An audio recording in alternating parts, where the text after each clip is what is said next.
भगवान शंकराचार्य जी के पास 4 शिष्य थे। 3 शिष्यों को उन्होंने विद्या दी, अध्ययन दिया, पढ़ाया। उनकी लिखा हुआ है, आप पढ़ भी लेना। उन्हें हर काम कराते थे, हर काम देते थे, तर्क करते थे, वितर्क करते थे, प्रश्न करते थे, जिज्ञासा रखते थे। एक शिष्य को कोई काम नहीं था, बड़ा वीर था, वो सबसे वीर था। उसे काम देते थे, उनके बर्तन साफ कर, चावल कूट, ऐसे काम देते थे। जो गरीब थे पूरे उन्होंने पढ़ने का काम दिया, सिखाने का काम दिया। तो जब डिग्री का काम आया तो सबको बराबर देने लगे, पीएचडी या जो भी डिग्री होगी। तो जो 3 थे वो कहने लगे, गुरुजी इसने तो कभी काम ही नहीं किया, ये खाली थाली धोता था, बर्तन धोता था, लाता था, चावल कूटता था, सब्जी लाता था, तो ये कभी पढ़ा ही नहीं ज़िंदगी में, इसने एक शब्द भी नहीं आया, एक दिन भी क्लास में नहीं आया, तो आप इसे डिग्री क्या दे रहे हो, क्या बात है। सर ने क्या उसको बोला, बोल, जो मैंने इनको बुलाया है वो बोल। तो वो बोलने लगा। कहते जो मैंने इनको नहीं बुलाया वो भी बोल। वो बोलने लगा। कहते जो मैं इनको बोलूँगा भी नहीं वो भी बोल, जो बताऊँगा भी नहीं वो भी बोल। वो बोलने लगा। तो कहते ये क्या, आपने हमें तो सिखाया ही नहीं। कहते इसलिए नहीं सिखाया कि तुम सीखते थे, ये सीखता ही नहीं था, इसके लिए इसे सीखना होने लगा। जो सीखते हैं वो मन से सीखते हैं। हम जो भी करते हैं मन से करते हैं, और मन लौकिक चीज़ों को देखता है, लौकिक को देखता है। मन बुद्धि भगवान ने गीता के 7वें अध्याय में कहा है कि मेरी सबसे निकृष्ट प्रकृति है वो 8 अपरा प्रकृति है, पृथ्वी, अग्नि, जल, वायु, जीव, आकाश, मन, बुद्धि और अहंकार। ये मेरी सबसे निकृष्ट है, इसकी समझ में कुछ नहीं आता, ये खुद ही जड़ है, इसके पास दुख के अलावा कुछ नहीं आएगा। और जो चौथी है, जो परा है, वो देखती नहीं, करती नहीं, उसे होने लगता है। इसके बाद ये हटते ही, अपरा प्रकृति के हटते ही परा परिष्ठ होने लगती है। परा का नाम परमात्मा है। कहते वो कैसे? कहते वो कुछ ना करने से आता है, मानने से आता है। कुछ ना करो, और इस दुनिया में सबसे कठिन है कुछ ना करना। और जी जब आते थे तो कुछ नहीं करते थे, बैठ गए, क्योंकि रात को 11, 12, 1, 2 बज गए, गुरु माँ सो जाते थे। कैसे गहरे प्रश्न होते थे, कैसे उत्तर होते थे, फिर चले जाते थे। मनन मंथन मन का विषय नहीं था, किसी को नहीं पता कि हमारी क्या क्या वार्तालाप हुई। अगर कभी उसको कोई रिकॉर्ड किया जाए, टेप किया जाए, तो बड़े बड़े ग्रंथ बन सकते हैं। वर्षों वर्षों बोलते थे, पूछते थे, बड़ी जिज्ञासा थी।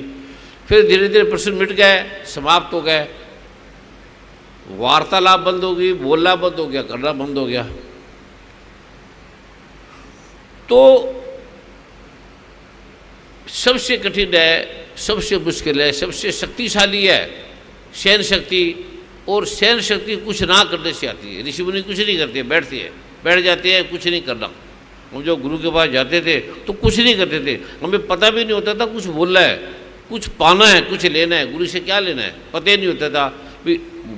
हमें पता था कि गुरु के पास जाके बैठ जाओ, बस। उपनिषद का मतलब है गुरु के पास जाके बैठ जाना। अरुण जी बैठ जाते थे, अरुण जी का विषय उपनिषद भी नहीं पढ़े, तो जो लिखा होगा उनको ज्ञान था। जो प्रतिभाशाली एक रोल करते हैं, विवेकी पुरुषों के साथ बैठते हैं, उनका जीवन चरित्र देखते हैं, जो बड़े से बड़ा व्यक्ति होता है उसके साथ ये बैठ जाते हैं, उनको देखते हैं। और देखने से क्या क्या समझ में आता है, उन्हें बोलते नहीं, बैठ जाते हैं, बस कोई हंसते नहीं, बेकार में मजाक नहीं करते, और किसी की पूरी बात को सुनते हैं, समझते हैं, बोलते कुछ नहीं। बोलने वाली आते तो बोल देते हैं, और वो बोला जाता है। तो सबसे पहला है कि कुछ नहीं करना। उपनिषद में सभी ऋषि जिन्होंने कुछ नहीं किया बैठ जाते थे गुरु के पास, और वो प्राप्त कर लेते थे, हो जाता था, उपलब्ध हो जाता था। 2 ही मार्ग है।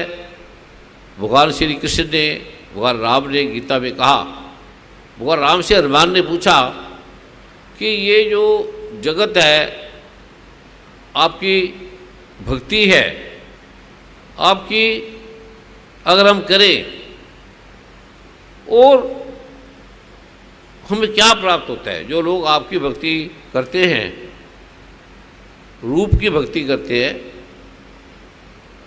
और जो निर्गुण की करते हैं, एक सगुण की करते हैं और एक निर्गुण की करते हैं, तो दोनों का क्या लाभ है। तो भगवान ने कहा कि जो मेरी निर्गुण भक्ति करता है हनुमान जी को, उसे वो राजा बन जाता है, राष्ट्रपति बन जाता है, प्राइम मिनिस्टर बन जाता है, योगी बन जाता है, माँ योगी राज बन जाता है, अथाह बन जाता है वो जो मेरी निर्गुण भक्ति करता है।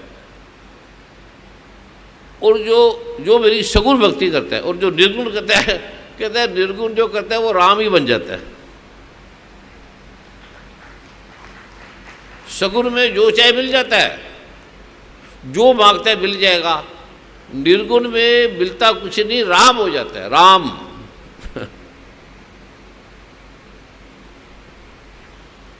समझ में आ गया वर्मा जी?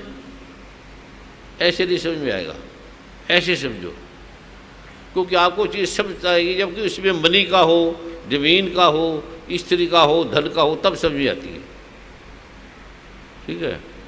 ऐसे मान लो जैसे अंबानी है, टाटा है, आप उसके पास नौकरी करते हैं और नौकरी करते करते करते करते आप अनायास, वो कहते बैठ जा, आप बैठ जाते हैं, कुछ नहीं बोलते। तो बैठते बैठते वो आपको अपना सारा राजो पाठ दे देते हैं, किया कुछ नहीं, आप बैठते हैं। और वो टाटा व्यक्ति ऐसे किसी को नहीं बैठाएगा, वो देखेगा कि ये व्यक्ति ये इसको बैठना भी आता है, बैठ के बोलना आता है। मैं जब छोटा सा था तो बड़े बड़े कवियों के बीच में चला गया, बहुत बड़े बड़े वकील थे, लायर थे, जज भी थे, कवि भी थे। नई नई शादी हुई थी, गुरुबा आ गई थी, तो मुझसे वो पहले कि तू छोटा सा लड़का है, हमारे बीच में आके क्या करता है। मैं क्या आपकी बातें सुनती है, कहता आपको समझ में आता है, हम तो बड़े हाई लेवल की बातें करते हैं, कवि होते हैं और बड़े ला की बातें करते हैं, बहुत बड़ी बड़ी अध्यात्म की बातें करते हैं, तो तू हमारे बीच में क्या करता है, तू बैठ जाता है, बोलता कुछ नहीं। तो उसने मुझे एक, उसका नाम था अलबस्त, बहुत बड़ा लायर था और जज था वो, उसने मुझे 1 रुपया दिया, भी जाओ हमारे 8 जनों के लिए एक दूध का गिलास लेकर आओ और एक 50-50 ग्राम जलेबी ले आना। जो इसे एक दूध ही 2 रुपये का उस समय आता था और जलेबी भी 2 रुपये की आती थी या 3 रुपये की आती थी। तो मुझे 1 रुपया उन्होंने दिया, तो मेरे पास पैसे नहीं थे, नया नया आया था। तो मैंने कहा ये 1 रुपया दिया है, इनको 8 गिलास दूध लेके जाने और जलेबी भी लेके जानी है, और मुझे कोई जानता नहीं, पहचानता नहीं, और किसी से मैंने भागा भी नहीं।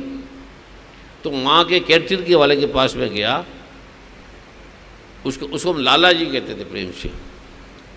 तो मैं कहा लाला जी मैं आपको जानता नहीं, आप मुझे नहीं जानता, तो क्या मुझे आप 8 गिलास दूध दे देंगे तो मैं आपको कल पैसे दे दूँगा, या मेरी ये रिंग ले लो तो मैं आपको शाम को रिंग लेके 8 आपके पैसे दे दूँगा। कहते 8 गिलास दूध का क्या कर रहे हैं। मैं उस दफ्तर में बड़े बड़े कवि हैं, शायर हैं, संत हैं, महात्मा हैं, उनको 8 गिलास दूध देने हैं और जलेबी भी देने। कहते तो हम दे देंगे उनको। तो मैं कह नहीं, मेरी ड्यूटी लगी है, मेरी सेवा लगी है, मैंने उनको देना है, तो मेरी रिंग रख ले। कहते नहीं रिंग नहीं रखूँगा मैं, आप इतनी बड़ी रिंग दे रहे हैं मुझे, मैं आपको जानता नहीं।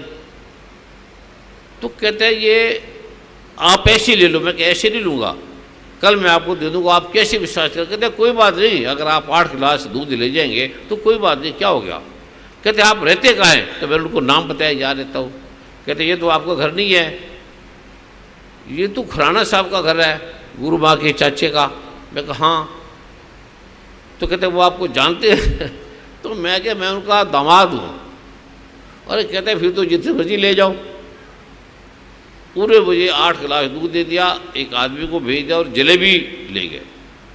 ये पहले मेरी मीटिंग थी बड़े बड़े संतों के साथ, बहुत बड़े संत, संख्या के, विज्ञान के, लॉ के, फिजिक्स के, केमिस्ट्री के, बायोलॉजी के, पंजाबी के, हिंदू के, हिंदी के, इंग्लिश के।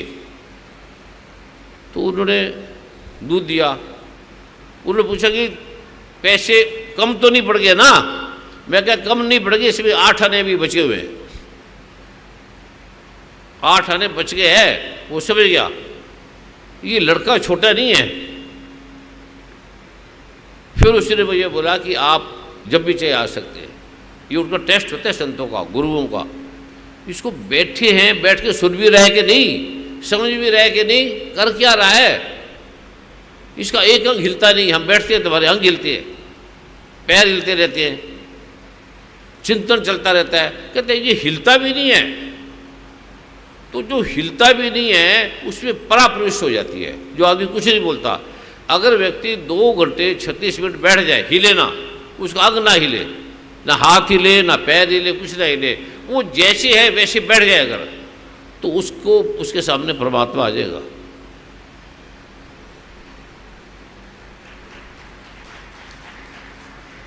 वो अभी ताड़ी तो मार दी 2-4 जनों ने, लेकिन आएगा कैसे? अरुण जी पूछते थे कैसे आएगा, इनकी जिज्ञासा होती थी भी कैसे आएगा। 2 घंटा 36 मिनट अगर बैठ जाए, हिले ना, कोई आसन नहीं, कोई योगा नहीं, कोई प्राणायाम नहीं, कुछ नहीं, जैसे है वैसे,